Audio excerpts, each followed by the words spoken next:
Want me to help you? Yeah, you good?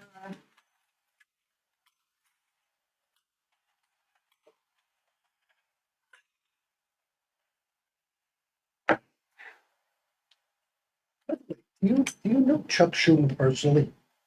I wish. It's all right, we're gonna get started. We had a prayer vigil in front of one of his offices, and we ended I up. am leading this We ended today. up You excited? for Oh, here we go. Wood City, but no. I think Oh, I figured baby. that. Yeah. This big. Yeah. Okay.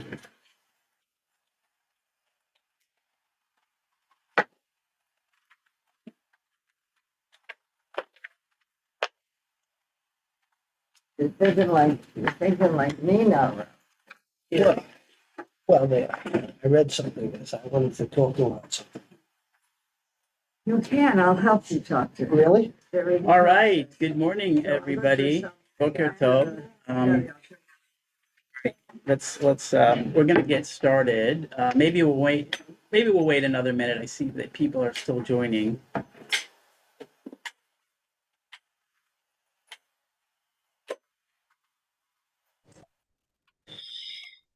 I wanted to comment that last week Tomas made reference to Cosby and Zimri as Romeo and Juliet. And Rabbi Sachs also does that, but not in the form of lovers, but in the form of two perpetually warring families. All right, thank you for that. Okay, we're going to get started. I'm obviously not Rabbi David or Rabbi Diane. My name is Jeremy Rosenshine, and hopefully you can see me and hear me. Today, Rabbi Diane asked me to step in for her, so hopefully I will do justice to that. Again, Jeremy Rosenshine, I'm a Romemu member. I've been a Romemu member for over 10 years. I've been teaching an adult Hebrew and Hebrew culture course at Romemu for about the same time. And I spent a lot of time in Israel and I speak Hebrew. And so anyways, today we're going to talk about this wonderful Torah portion, Matot Masa'eh.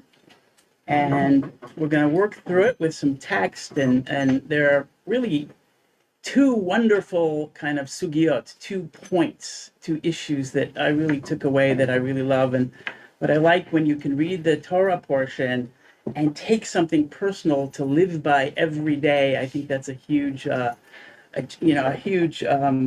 from reading the parasha. And there are two such issues that I actually gleaned from today's parasha. So we'll get right into it. Hopefully you can see the screen. So I'll give first a high-level overview of the parasha Matot Masa'eh, which really means like tribes and voyages, journeys. So the name of the parsha, the portion is Matot Masa'eh. Matot means tribes, and Masa'eh means journey. So Moses, has now, the people are gathered. They're about to enter into the promised land. Moshe conveys the laws governing making vows and promises and the annulment of vows and promises, and he's conveying the rules to the heads of the tribes. So what's interesting, and we'll talk about this, is that the parsha goes into great detail about vows and promises. And the rabbis are surprised, why so much detail about vows and promises? Moshe then calls 1,000 people from each tribe to wage war against Midian, in retribution for their role in plotting the moral destruction of Israel. So they're anticipating war. The people of Israel have won the war with Midian, and the Torah gives a very detailed account of the war spoils and how to allocate the spoils among the people, among the warriors, among the Levites, and the high priest. The people, as I said, of Israel are on the verge of entering the land, but have not done so yet. And then suddenly, the tribes of Reuven and Gad, and they're later joined by half of the tribe of Menashe, suddenly they ask Moshe they say, we want to stay. We want to stay in the lands that are east of the Jordan as their portion in the promised land, because they They have, it's prime. It's really good for their pasture, for their cattle. Moses is angered by this. He's angered by the request because he views the request as avoiding their obligation to enter the land, which will require years of additional fighting and great efforts to settle the land, to allocate the plots. And then Moshe goes on to recap the fiasco that had occurred with the spies a long time before that. And that issue with the spies had swayed the people of Israel against settling the land. And they were punished for that. And so Moshe compares the request by Reuven and Gad and half of Manasseh to what happened with the spies a while ago. And he says, you're just like them. Subsequently, and we'll talk about this, Moshe actually agrees with their request. And that's what's so interesting of how that actually evolves, how he comes around to agree with their request of Reuven and Gad and Chatzi Manasseh to stay on the east side of the Jordan. And then, so that's Matot. Okay, it's combined this week with Masa'eh. And in Masa'eh, this portion goes on to describe the 42 journeys, and it actually describes the 42 journeys and encampments of Israel that they went through from the Exodus from Egypt throughout, the 40 years in great detail, beginning with the Exodus until their encampment where they are now on the plains of Moab, right across the Jordan River and about to enter into the land of Canaan. Two more parts of the parasha, the boundaries of the land after they enter into the land, the promised land, are laid out in great detail. There's a description of cities of refuge, which is also interesting. If you kill somebody and it's intentional or not intentional, they get into this concept of cities of refuge that are designated as safe havens and places of exile for inadvertent homicides. If it's a homicide where you didn't intend to kill, you can hide in these arei miklat, these cities of exile, and be safe there. We're not going to get into any of that. And then lastly, the daughters of Tzlafachad marry within their own tribe. This is an individual case. They marry within their own tribe, the tribe of Manasseh, so that their estate that they inherit doesn't have to be, passed on to a different tribe, and it's a way of keeping the land within the family. So that's a recap of the parasha. And what we're going to do now is get into some of the texts. I focus today on vows, nidarim, because it's really interesting. And again, this is one of the points that I like to take away for our everyday life today. Okay, so we put that aside. So what we're going to do, I'm going to start with, hopefully you can see the screen. This is from the parasha. This is Bamidbar, Numbers, chapter 30, verses 2 and 3. I'll read it in Hebrew. And this is amazing. Okay. Vaydaber Moshe el Rashi Hamatot livnei Yisrael le'emor. Ze hadavar asher tziva Adonai. Ish ki yidor neder laAdonai, o hishava shvu'a le'esor isar al nafsho, lo yachel dvaro, kechol hayotze mipiv ya'aseh. Moses spoke to the heads of the Israelite tribes, saying, "This is what Adonai has commanded. If a householder makes a vow to Adonai or takes an oath, imposing an obligation on himself, he shall not break his pledge. He must carry out all that has crossed his lips." In Hebrew, hayotze mipiv. In other words, this is really interesting because what makes it powerful is the fact that it crossed his lips. And that's the part to focus on. If it crossed his lips, it becomes sacrosanct. It's almost like the analogy that I think of, if you play chess and you move your piece and you keep your finger on the piece, the moment you take your finger off the chess piece, that's it, you're done. That's what happened here. It's the moment it crosses your lips, you can't back out of it. Okay? The power of the spoken word, speaking, equates to giving life. You're giving life something.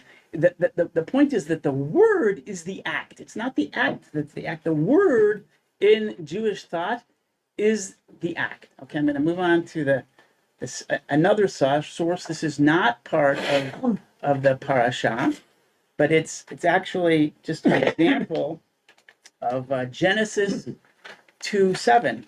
Okay, the Hebrew, and I'm going to skip what you have on the screen is the Aramaic. I'm going to read the Hebrew. Only I have the Hebrew. Vayitzer Adonai Elohim et ha'adam, afar min ha'adama, vayipach ba'apav nishmat chayim. Now, what's interesting is that Onkelos translates this, and this is the point. The translation of that Hebrew into English, and I'm going to put that on the screen. Sorry. Okay. Adonai Elohim then formed the man, dust from the ground, and he blew into his nostrils the breath of life. And so man became a living soul. But Onkelos and other translators say it's not just a living soul. They translate the living part as speaking. In other words, there's great import given to the fact that Adam, human, is a speaking soul. And that, again, it's the emphasis on the speaking, that the speaking is the doing, the speaking is the actual act. It's Okay. not on our index. That is not, but the English is. The English is on your annex. Okay. So, as I say, both of these sources emphasize the critical absolute purpose of the word as an act. Speaking equates to giving life. Okay. I'm going to move on now. Okay, so the importance of speaking, yes, quickly. If you speak it and then don't do the act. We'll get into that. That's critical. Let's save the questions. Okay, quickly, and then we'll. I just wanted to know what source do they have to translate the speaking? What source? Like why? That's Onkelos. That's his interpretation. Yeah, not. I'm not sure. Okay, the next source is okay. I'm not going to read the Hebrew. Mishneh Torah, vows. This is the chapter that deals with vows. Okay, so the first two sources we read have to do with the importance of the spoken word and vows. Okay, Mishneh Torah says in English, although taking vows is an element of the service of God, a person should not take many vows involving prohibitions and should not habituate himself to taking them. Instead, he should abstain from those things from which one should abstain without taking a vow. Our sages stated, anyone who takes a vow is considered as having built a private altar. You're putting yourself out there on an altar. If he transgressed and took a vow, it is a mitzvah to ask a sage to absolve it so that he will not have an obstacle before him. When does the above apply? With regard to vows involving prohibitions, if you say a vow is like, I will not do this, I will not do this, that's when that's involved. With regard to vows involving the consecration of articles, it is a mitzvah to uphold them and not ask for their absolution unless one is financially pressed, as Psalms states, I will fulfill my vows to God. So what we're seeing in this text is, yes, you have to keep your vows, you have to keep your promises, but this text goes on to say, you really shouldn't be making many vows. You should be really, really, really careful not to do that. Once you do that, you've really committed yourself. It's like you've taken your hand off the chess piece. You're out there, but to the point where you really shouldn't be making those vows to begin with. Okay? So vows are important, but don't make them. Kind of a paradox in my mind. And then the third, the last source that I'm going to read is Shulchan Aruch.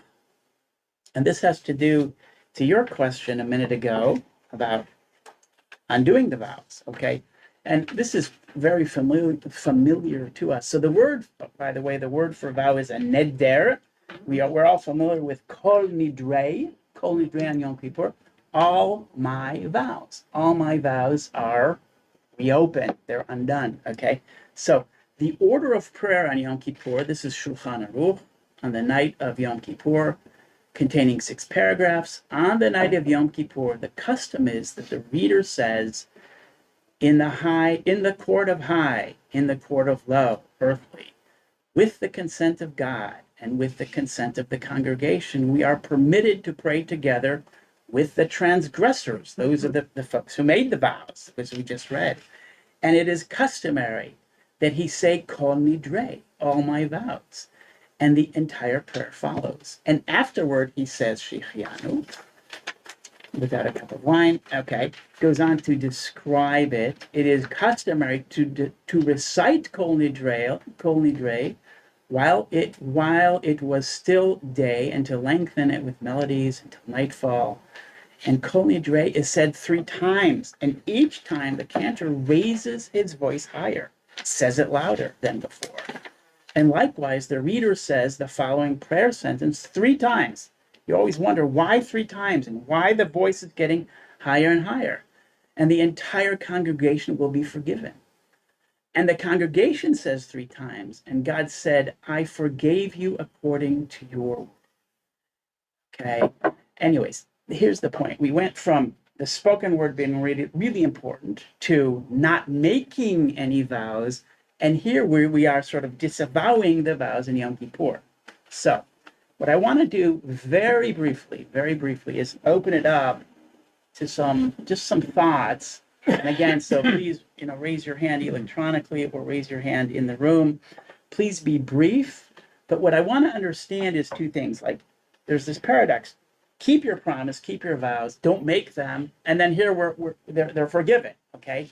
But the other question I want us to focus on is we're about to enter the land of Israel, of Canaan, the promised land. The question is, why, amidst all of this organization, they're even talking about vows? Why? And promises. Why is that coming up now? That's what the rabbis deal with, is why we're even dealing with the importance of the spoken word and keeping our promises. So does anybody have thoughts about the second question? Why it's so important to keep the promise? Any thoughts about that? And why it's coming up now is I guess, why is it coming up now where everything else is so organizational? Here's how we're going to settle the land. Yes. I mean, to me, it seems like if you say something to yourself, if it's doesn't pass your lips, if it passes your lips, people can hear it. If you say it in front of people, and people rely. And so whatever it is that you say, I'm going to clean the house today. Someone who is planning to clean the house says, okay, great, doesn't clean. I mean, even in a very minor matter, when you say you're going to do something, everyone who hears you relies on you. And it's like and that makes it possible for people to feel, to function and to feel comfortable. Okay, reliance, ability to function. I like that. Yes. I agree with you in the idea that it's a way to create a community and a reliance on each other. But it seems like all of these sources are talking about vows specifically to Hashem. Vows to Hashem. Okay. So how is that? I guess that going to equate, because all of these laws are about how we're going to create a society and rely on each other. But then this is not specifically about anything that we have to do to each other. Okay, so your point is that maybe these are vows to Hashem. I take issue with that in the sense that I think that this is, and again, by the way, I'm not a rabbi, but the texts that I have seen, indicate that this is really about the spoken word, whatever you speak, whether it's to Hashem, whether it's you'll do something to your fellow woman or fellow man. It's about what crosses your lips, that is holy. And I think that's what's going on here. And you said something else about, I think you said the importance of doing it, and we'll hear more about that. Okay, take one more in the room, and then we'll go to Marilyn. This Go is ahead. a question about the Kol Nidre that I have heard or read and gotten from some source, that this is meant to release those Jews who had made false vows under the Spanish Inquisition and had converted to Catholicism. Okay, false vows. Sometimes we make vows and they're false, and we need a way out. We need to absolve them. Okay, To absolve them. Marilyn, go ahead. And I think you're still on mute, Marilyn. And I apologize. Hopefully I'm seeing everybody. Go ahead, Marilyn. Yeah, I don't know. I'm sort of thinking out loud, and this is a little bit outrageous, but I was thinking, well, yeah, you want to trust the person just like we trust God. But then I was thinking, well, God changes her mind sometimes, actually quite often. So maybe it's this, I was just thinking the relationship with God where we want to believe in God, but sometimes we also don't want God to carry out her promises. So something about being a free agent or something like that, that Create. if you're under the vow, there's no room for changing your mind or Changing your mind. conditions. We make mistakes, circumstances change. We need the ability, Marilyn, you're saying, to change your mind. We're just human. And maybe God, as you said, is just human too, because he changes her mind. Okay, thank you, And Marilyn. sometimes it's good, God Sometimes it's promises good. to destroy us and doesn't. That's a good thing. Exactly. Okay, Beth. Shabbat Shalom. Shabbat Shalom. It's fascinating in this midrash that when we're reciting Kol Nidre, that we must not change the melodies or the piyutim. It's almost as if we change the tune and then it wouldn't be having the correct incantatory effect on the congregation.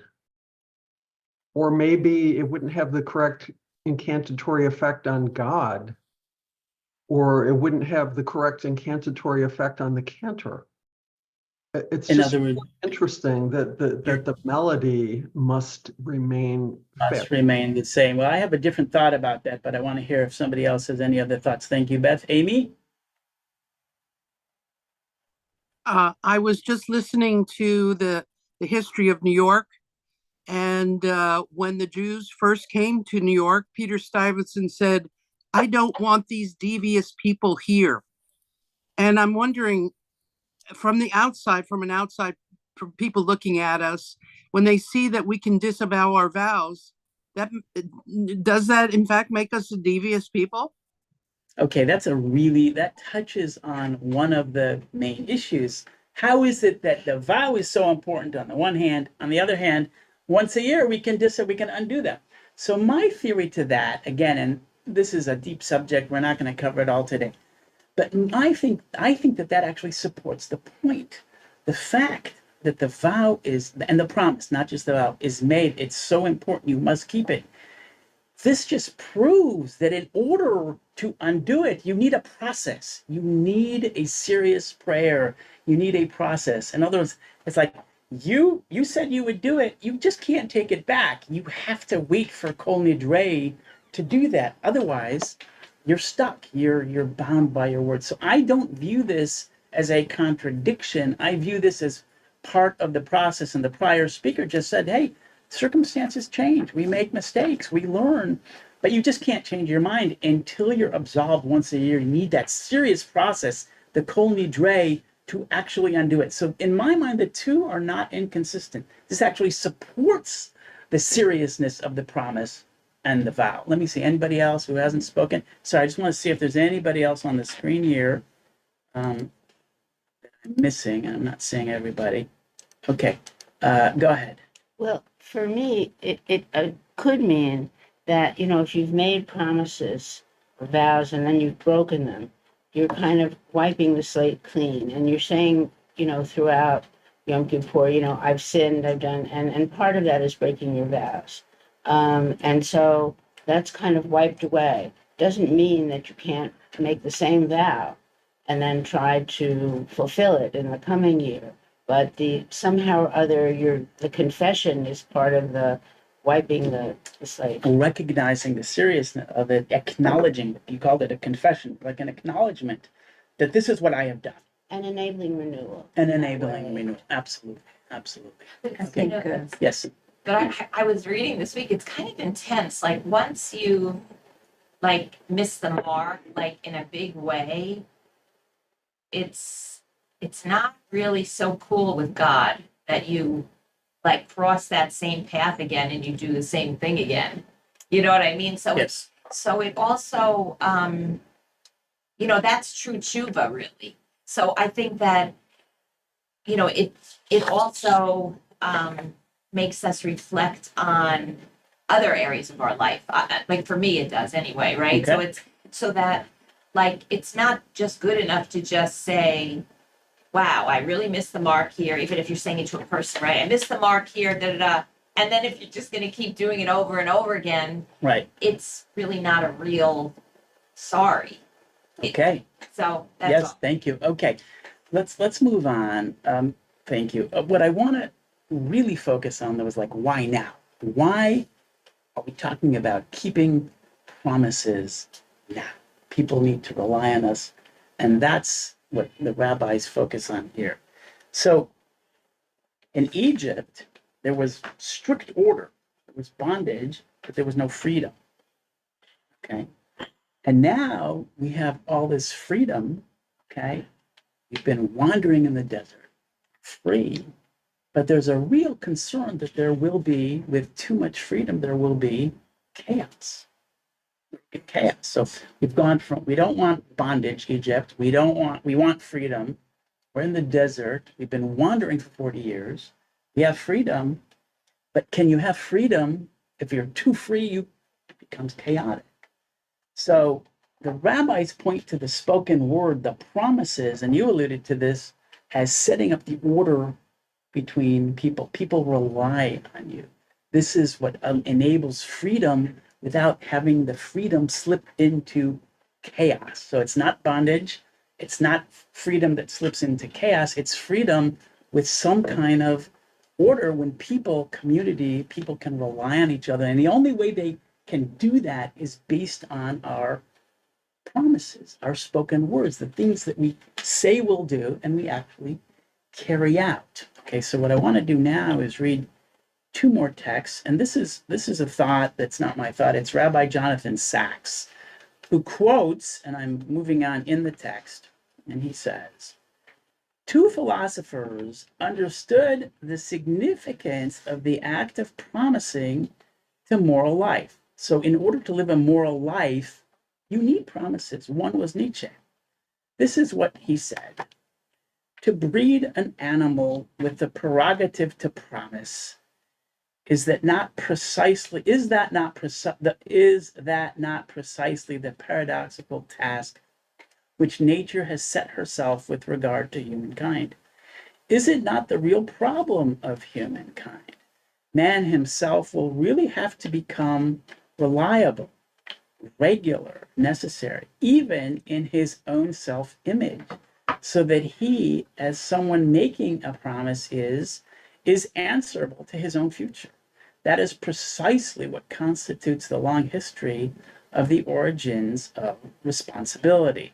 So that's Nietzsche, and you alluded to this. We need to be able to live with ourselves, but so that other people can really rely on us. That's what we need to live a moral life. And then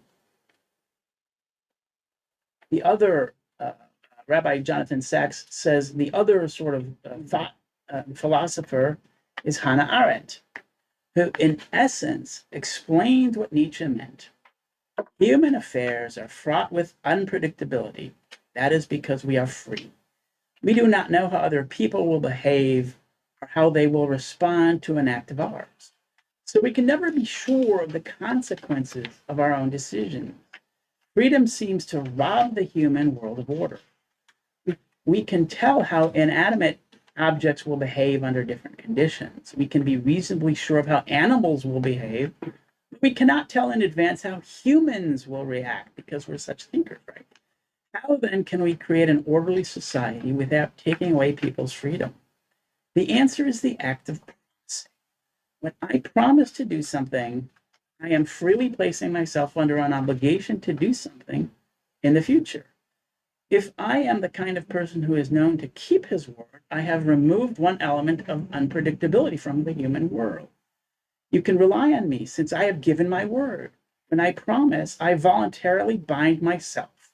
It is the ability of humans to voluntarily commit themselves to do or refrain from doing certain acts that generates order in the relations between human beings without the use of coercive force. Okay? And then when a man, this is Jonathan Sachs, Rabbi Jonathan Sachs, when a man makes a vow to the Lord or takes an oath binding himself to an obligation, he must not break his word. Whatever he speaks, that he must fulfill. That's what we read. Numbers, that's our parsha. If you speak it, you have to do it. It is no accident that this, the second verse of Parashat Matot, is stated shortly before the Israelites approach the promised land. It's the institution of promising, of which vows and oaths to God are a supreme example, is essential to the existence of a free society. Freedom depends upon people keeping their word. So this is the first time that the Hebrew nation is going to have their own land. They've never been there before. So the rabbis say, okay, this is the time to rely not on the coercion. You don't want to slip into chaos. You need people to keep their word as we embark into our entrance into the promised land. It's the first kind of seeds of order, relying on people, relying on the promise, and hence the importance of promise. Okay. Any questions or quick thoughts before we move on to the second part? Yes. Just that the immigrants, when they came here, they named their societies B'nai Brit. B'nai Brit, exactly. B'nai Brit, the sons of the covenant, the sons of the covenant. In other words, everything we do kind of relies on the fact that I'm going to do my part, you do your part, but whatever we say we're going to do, we have to do. Otherwise, we're going to have freedom that will slip into chaos. And these are vows also to men, not just to God. Yes. Yes, correct. Yes. Nothing underscores this more than than the ketubah. Sorry? Nothing underscores what we're saying more than the ketubah. The ketubah, exactly. And I'll say one more thing. When you speak to people who live by this, okay, I grew up in Israel, many people, I'll meet you Wednesday night, Bli Neder. Say, I'll meet you Wednesday night, Bli Neder. It's like, hey, I'm telling you there, but there's this practice of saying, Bli Neder, I'm not making a vow. Bli Neder, I'll be there. You listen to people, especially Orthodox people, Bli Neder, I'll pick you up at 2:00. Okay? Bli Neder. Okay. I see, Tomas, I think, Tomas, your hand was up. Go ahead. Yes. Can you hear me okay? No, you need a little adjust. Yeah, it's better. how about now? Yeah, it's better. Thank you. I'm sorry I can't join you in person. I just wanted to introduce some moral caution about the moral hazard of equating freedom with disorder. I think that's a dangerous drift. And I think that mutual reliance and reciprocity and trustworthiness is perhaps even more important under conditions of slavery or authoritarianism or the absence of freedom. That's where mutual trust becomes perhaps everything. And there's a moral hazard in saying, well, when we were enslaved, at least our worst impulses were restrained. At least our animal natures were suppressed. Because that's a horrific post-rationalization for some of these social rituals all the way into the current century. And so the privileging of order as a necessary quality of society is one that I would profoundly question. Mutual reliance and reciprocity does not have to be framed within a discourse of order, and even order as opposed to freedom. These are false oppositions. So I think people revere Sachs because maybe the word Lord is in his name, but all of it can be taken with a grain of salt. And people like the British, we get away with sounding smarter than we are, but he's speaking into a British caste system, which also values order at the expense of other virtues, even as an outsider to that system. So yeah, I just want to make a case for reciprocity under authoritarianism and for Absolutely. being very skeptical about order as something to be privileged at all. And I think we can try to be more skillful around that. Thank you. Okay, thank you, Thomas. Appreciate that thought. I really like the thought of keeping our promises and having rules even under a bondage situation. I think that's terrific. I absolutely agree with that, so thank you. Okay. All right, so let's move on to the second part. Okay, the second part of that I would like to discuss, and this is okay. So as we said, the second thing that happens is that two tribes, Gad and Shevet Gad and Shevet Reuven, suddenly they come to Moshe and they say, "We're not going. We want to stay here. We want to stay on the east side of the river." And so I think it's important. What I want to do is understand exactly what happened here. And it's a little bit long, but I want to read just a few minutes of the parasha, Numbers 32, 1 to 31. I'm not going to read it all, but I want us to listen and hear exactly what's going on. To me, this is a really important lesson that we take with us today. Okay, the Reubenites and the Gadites owned cattle in very great numbers. Noting that the lands of Yazar and Gilad were a region suitable for cattle, the Gadite and Reubenite leaders came to Moses, Eleazar the priest, and the chieftains of the community and said, Atarot, Dibon, Yazar, Nimrah, Heshbon, Elilah, Sebam, Nebo, and Bon, those are all places, the land that Adonai and your servants have cattle, is cattle country. Those places is cattle country, and your servants have cattle.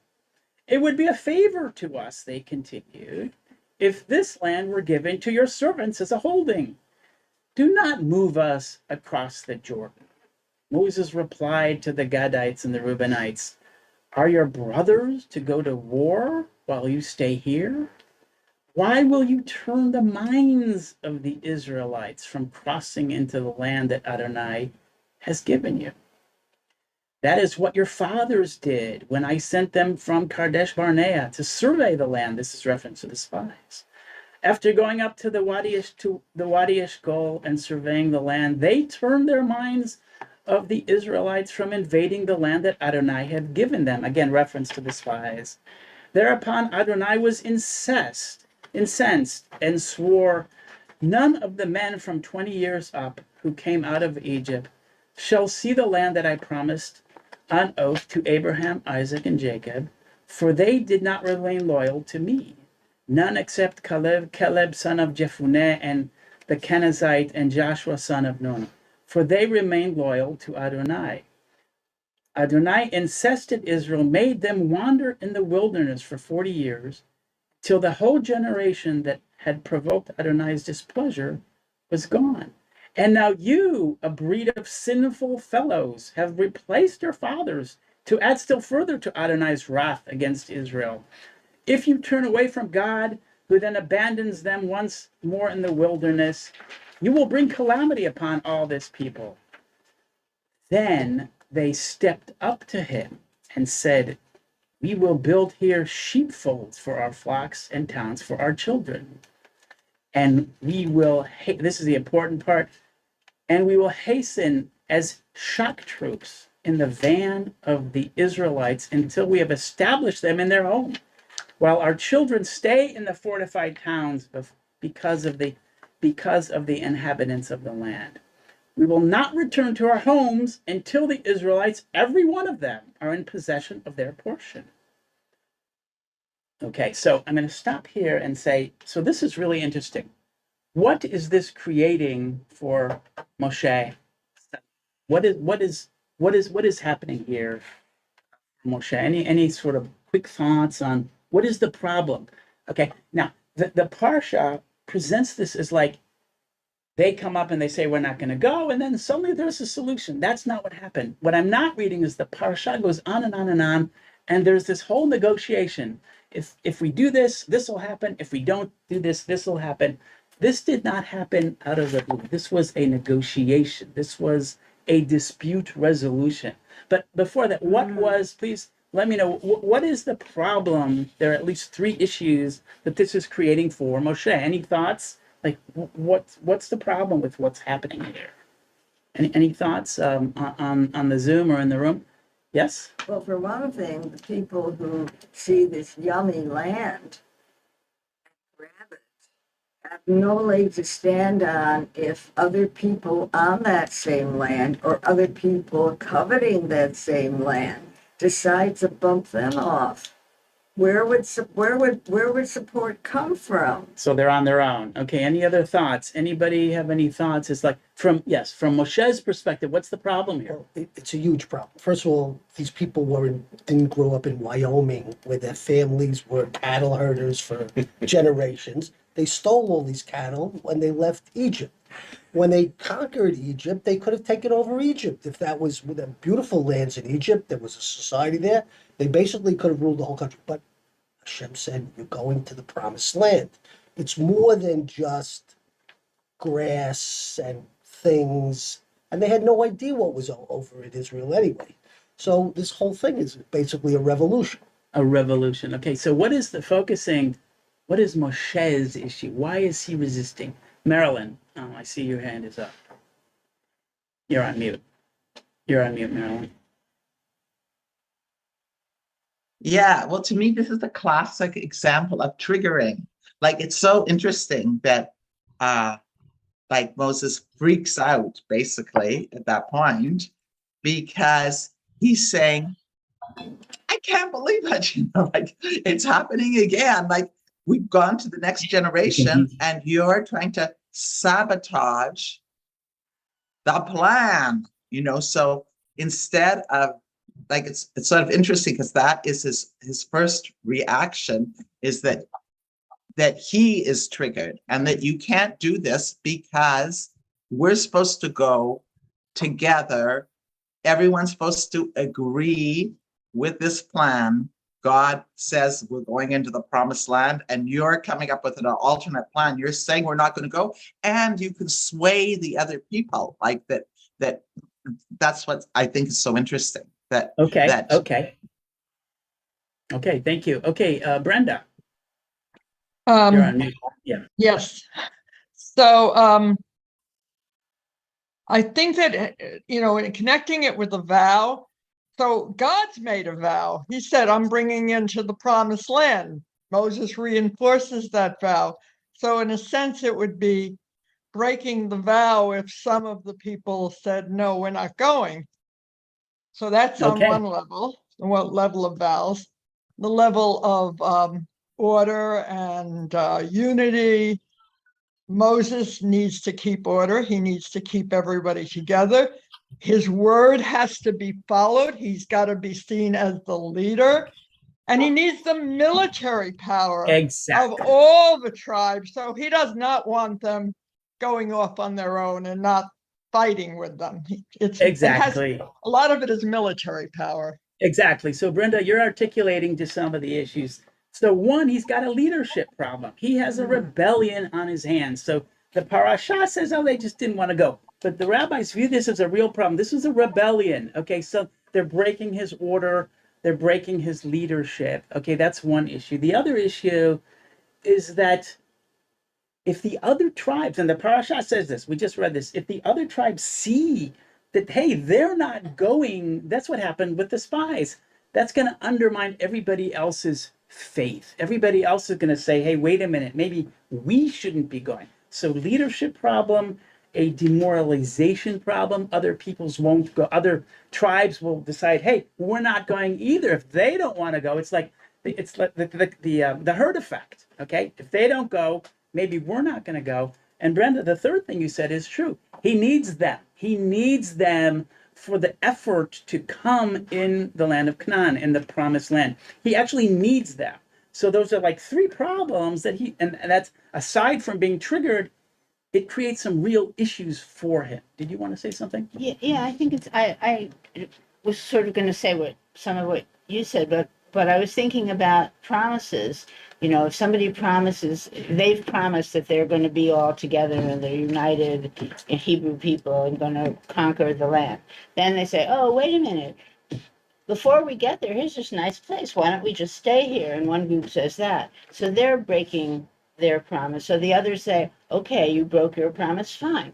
We break our promise too. We don't owe you anything. And then that leads to this. The domino effect of breaking the promise. Okay, now, Rabbi Sachs, again, who I I've chosen today to kind of follow him, I really believe in his analysis, and we're going to get into that. And what Rabbi Jonathan Sacks says is what's going on here is really interesting. And I'm reading again. This is on the screen. The negotiation between Moses and the two tribes in our parsha follows closely the principles arrived at by the Harvard Negotiation Project, set out by Roger Fisher and William Uri in their classic text, Getting to Yes. Yes, by the way, it's a wonderful little book, Getting to Yes. It's taught in law schools, in dispute resolution, in management situations. So this book called Getting to Yes. So what Rabbi Jonathan Sacks, what he's doing is saying, hey, this is classic crisis leadership management. Essentially, they come to the conclusion that a successful negotiation must involve 4 processes, okay? And that's exactly what Moshe has done here. So the 4 processes that Getting to Yes, William Uri and Roger Fisher point out to get to a negotiation. You have a difficult situation, here's how you resolve it. This is management. This is how to manage people today. This is how to manage disputes at home. That's what's so beautiful about it. So the 4 principles are as follows. Separate the people from the problem. There are all sorts of personal tensions in any negotiation. It is essential that these be cleared away first so that the problem can be addressed objectively. In other words, you have somebody who you may not like, they've made you angry. Separate the issues from the people. You're not arguing with the people, you're arguing with their issues. Separate the people. Let's avoid that now. Separate the people from the problem. That's the first step. The second step is focus on interests, not positions. It is easy for any conflict to turn into a zero-sum game.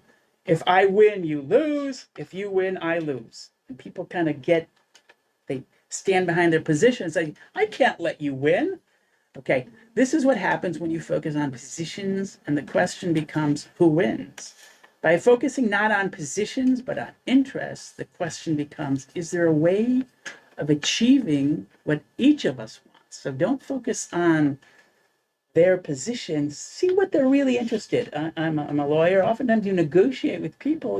If you really listen to them, you realize, hey, you know what? If you really listen, you say, we don't necessarily disagree. We've just been talking past each other. So focus on what they're really interested in, not their positions that they're vocalizing, okay? 3, invent options for mutual gain. This is the idea expressed halachically as ze nehene veze lo chaser. Okay, ze nehene veze lo chaser. I said it in the Hebrew. This comes about because the 2 sides usually have different objectives, neither of which excludes the other. So ze nehene veze lo chaser means you got 2 people. Ze, this person can enjoy, can benefit from something. Ze, this person,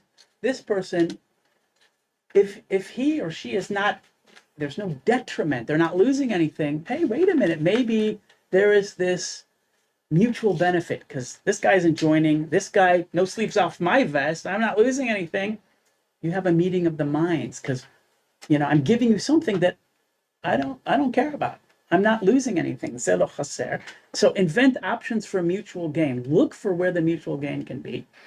And the 4th point, insist on objective criteria. Make sure that both sides agree in advance to the use of objective, impartial criteria to judge whether what has been agreed has been achieved. Otherwise, despite all apparent agreement, the dispute will continue, both sides insisting that the other has not done what they promised. So you need some objective criteria. So Rabbi Sacks goes on to say, Moses does all 4. First, he separates the people from the problem by making it clear that the Reubenites and the Gadites that the issue has nothing to do with them and everything to do with the Israelites' experience in the past, specifically the episode of the spies. Regardless of who the 10 negative spies were and which tribes they came from, everyone suffered. Collective punishment. Everyone suffered. No one gained. The problem is not about this tribe or that tribe, but about the nation as a whole. In other words, Moshe recognizes that, hey, you're just Reuven and God, But you know what? Everybody's going to suffer. So it's not about you. I have nothing against your request, but I'm looking at everybody. Everybody's going to suffer. That's the first principle. Separate the people from the issue. No issue with you, Reuven and God, but the issue is that everybody is going to suffer. And he makes that clear to them, and they realize it. Moshe has nothing against us, but everybody's going to suffer. Okay, second, he focused on interest, not positions. The two tribes have an interest in the fate of the nation as a whole. If they put their personal interests first, God will become angry and the entire people will be punished, the Reubenites and the Gadites among them. It is striking how this negotiation contrasts so strongly to the dispute with Korach and his followers. There, the whole argument was about positions, not interests, about who was entitled to be a leader. The result was collective tragedy. Okay, here it's different. They're looking at the interest, not at the positions. And the third principle is the Reubenites and the Gadites invent an option for mutual gain. This is the idea of this benefit, I benefit, you're not losing anything. And here's what they come up with. If you allow us to make temporary provisions for our cattle and children here and now, they say, we will not only fight in the army, we'll go first. We'll be the shock guards, I think it's called. We will be its advance guard. We will benefit knowing that our request has been granted. In other words, we'll leave our cattle and our children behind. We'll go fight for you. We'll be the first to go. So we're going to give you what you need. We're getting what we need. The nation will benefit from our willingness to take on the most demanding military tasks. So this is the idea of like, hey, they looked for an option for mutual gain. We'll do what you need. We'll fight for you, and we'll get what we need. So both sides win. And the fourth one is there was an agreement on objective criteria. The Reubenites and the Gadites would not return to the east bank of the Jordan until all the other tribes were safely settled in their territories. And so it happened, as narrated by the book of Joshua. So they made a promise. This goes back to our first part. They promised. They came up and they spoke the word. We will fight for you. You leave us. You let us have the eastern part of the Jordan. They gave their word. And that was critical. That this goes back to the vow, the promise. Giving their word and following through is what enabled this to actually work. And as recounted in the book of Joshua, this is in the book of Joshua. I don't have the citation, I'm sorry. Then Joshua summoned the Reubenites and the Gadites and the half tribe of Manasseh and said to them, you have done all that Moses, the servant of the Lord, commanded, and you have obeyed me in everything I commanded. For a long time now, to this very day, you have not deserted your fellow Israelites, but have carried out the mission of the Lord gave to you. Now that the Lord your God has given them rest as he promised, return to your homes in the land that Moses, the servant of the Lord, gave you on the other side of the Jordan. In other words, there was a negotiation, there was a promise, spoken word, it was kept, and it worked out for everybody. Okay, so I want to open it up. There are any thoughts here? I think that there was a thought. Yeah, I have a feeling that from the beginning they intended to fight, that it really was about this massive amount of cattle. They had no idea how to get this cattle over the river. So you think it was a practical matter? I think that was a misunderstanding. They were intending to fight. I think that there was so much, they had no idea how to take that cattle over the river. Okay. I don't know how to Could take be. This would be thousands of cows. Okay. Yes. I have a question. What about the families of the people who went over to fight who weren't the Gad? Say that again. What about the tribe of Gad and Reuben, their children, their cattle, their wives, etc., stay on the east side of the Jordan. Where do the children and families and cattle of the other tribes stay during this battle? So again, I mean, it's not in the text. I wasn't there. No, but, right. But I think the point is that these two tribes particularly, this was their trade. They had massive amounts of cattle, more than the promised land could offer. So I assume the answer is everybody else just went across. Because So, they did other, their trade was not cattle. They did agriculture. They did other but things. why wouldn't they also stay in safety on the But- East Bank where the soldiers went over to fight? I think that's the negotiated deal, and I don't know, maybe they didn't know, maybe it was less of an issue for them. That was what Moshe was concerned about, is that they would say, and they say, hey, we have cattle too, we want to stay.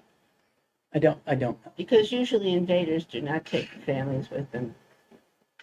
Okay. Let me see, just, is there any thoughts on the screen here? Anybody have any?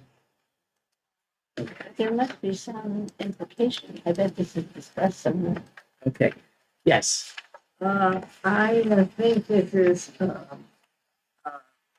a fiction You think it's a fiction? because there's a big logical flaw. God knows what's going to happen in the future. God knows that there will be God says to Moses, I am going to show you a land. All of a sudden, the real estate that God is going to show them has a new addition. There's something about it that makes it like they did it, they grabbed it, we got to tell the story, we're writing the Bible, we're human, we'll clean it up. That makes You're not buying it. absolutely no sense to me that God wouldn't understand that there will be a need for the cattle. I'm just not buying it. I love our discussion. I love the truth of these people who understand negotiation. But I think in a way, it looks like a rewrite. Okay. All right. Thank you. All right, Richard, I see that your hand is up. Yes, Jeremy, I'm still back on the vows, and I had a question. My observation was, can the importance of keeping our vows relate to humans imitating the actions of God? After all, God spoke and the world was created by the word, by the speaking. But then I observed that this theology of imitating God only works with our vows of taking actions, not with vows of abstaining from action. So where does that whole theology? It seems like it breaks down when with vows of abstaining, we're not like God at that point.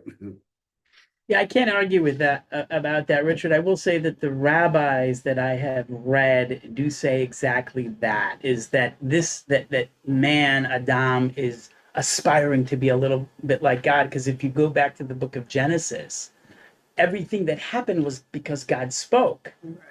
God spoke and things were created. So I like that there's a little bit of that in everything we do. So I think that's true. I don't have a good answer about the second part. We'll take that up separately. I see that Asher Chaim's hand is up. I was taken by Rachel's comment in the room, and I wonder if it might be helpful to draw a line of distinction between God, who later theology views as all-seeing and all-knowing, as opposed to the character of God in the Torah, who is not necessarily portrayed as all-seeing and all-knowing. So as we read this narrative, it is as if God can indeed be surprised by what's going to happen in the future.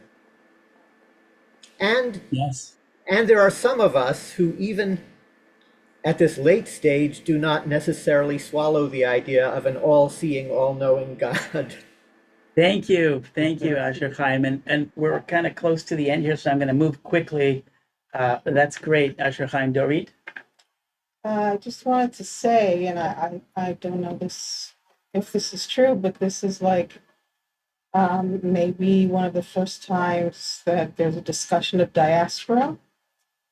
And according to this negotiation, everybody's okay with it. It's okay to be in the diaspora, as Dory mentions. It's okay. It's okay to be in the diaspora. Okay, real quickly, go ahead. Well, first of all, I want clarification. At the end, it's okay with Joshua and Moses said they stay? Yes, they actually stayed. But, you know, it's like divide and conquer though. Well, they stayed, and now there's a long history of what happened after that. We can't discuss that today, but they ended up staying. It had problems, but the point is, it worked out for everybody. I think. Okay, we're going to move on. I just want to say two more things, and then we'll let everybody go. Just a little bit about the concept that I think it's really important. When you have two people, and they have diverging interests. Okay, and the case that this is from the Talmud, it's a Jewish principle according to which when one side gets a benefit and the other side isn't disadvantaged, the receiving party is absolved from paying.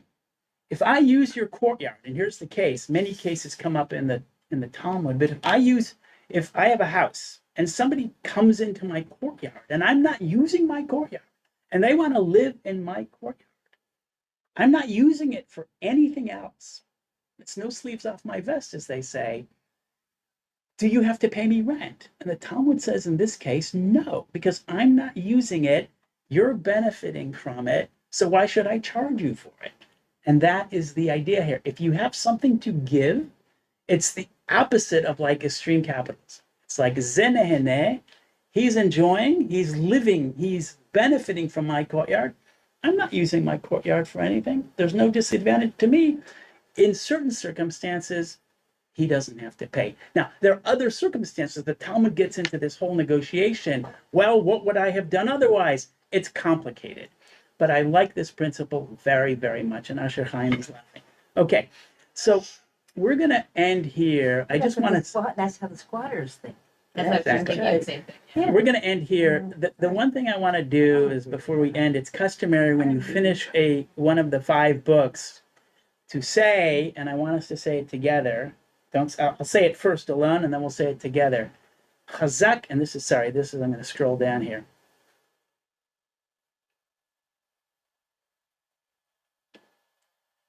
So we're going to say together as Chazak, Chazak, V'nit Chazak. It's be strong, and we will be stronger. Let's say it in Hebrew, okay? I'll just say it one more, and then we'll say it together. You say this when you finish one of the books. Chazak, Chazak, V'nit Chazak. Okay, together. Chazak, Chazak, V'nit Chazak. Hey. All right, well, thank you very much, everybody. Thank you. Okay. Okay, enjoy. Chazak, V'nit Chazak. It's so funny.